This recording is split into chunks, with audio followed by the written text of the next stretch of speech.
I will not disagree if this motion is referred to the National Executive. It's accepting that we referred back to the National Executive. Could we have a seconder for motion 77? So the motion has been seconded. Now, in order to speed up our activities, we're falling well behind. I wonder, could the speakers from the following branches or other units of the party come up to the front so they'd be able to go up immediately when they're called? And that would be the Tomás O'Connell Stroke Youghal branch, Cork East, James Connolly Nina branch, Tipperary North, John O'Leary branch, Wexford, Dalkey Killiney branch, Dunleera, Donabate branch, Dublin North, Selbridge branch, Kildare North, Mycullen Oakterord branch, Galway West.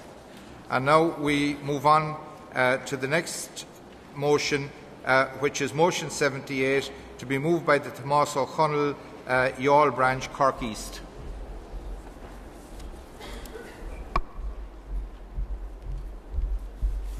Chairman, Delegates, Sean Rush, Tomás O'Connell branch, Youghal, Cork East.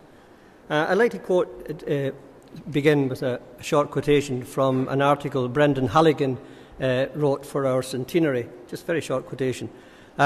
Labour's story is unique, fundamentally democratic and focused unfailingly on the welfare of the people, especially the most vulnerable.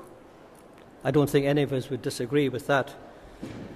Can it be said, unfortunately, that these ideals informed the thinking behind many of the measures in the Fine Gael-dominated government's first budget? To take a few examples, there were the cuts to the CE and the SNA schemes. There was a reduction in fuel and back-to-school allowances. There was removal of the ex-quota status from guidance teachers. There was a fiasco of the DESH schools. I would like to commend the Minister for his U-turn on this. It took some courage. It shouldn't have happened in the first place.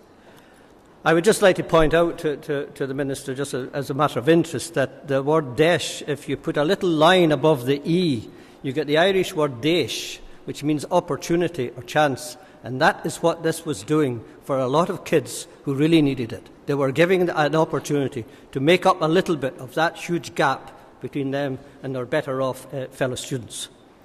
Along with a few other cuts, the one common thread that ran through this is that they hit the weakest and most disadvantaged in our society.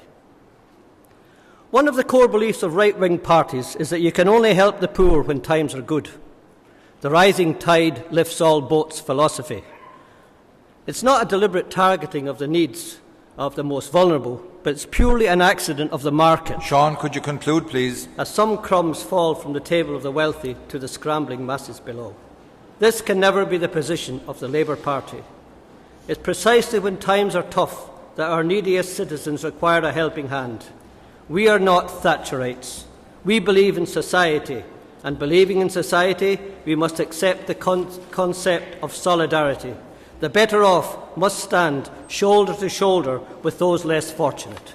One or two examples of how this might be done. I'm trying to cut this short, Chairman, right? The one or two examples of this. There's much wealth in Ireland. There's an awful lot of wealth in Ireland. We are the second highest number of millionaire households in the EC. The 300 richest people in Ireland own 50 billion. It's surely time for them to shoulder some of the burden. Tax exiles could be targeted. Tax breaks for high-income earners. Sean, I'll have to ask you eliminated. to conclude at this stage. I'll just try to finish. A levy on all high incomes could be put. A levy on assets over 1 million. I'm not quite finished, but I know I'm well over time, and I would like to commend this motion. I would like you to take it on its merits, accept it or reject it. Do not refer it back. Thank you.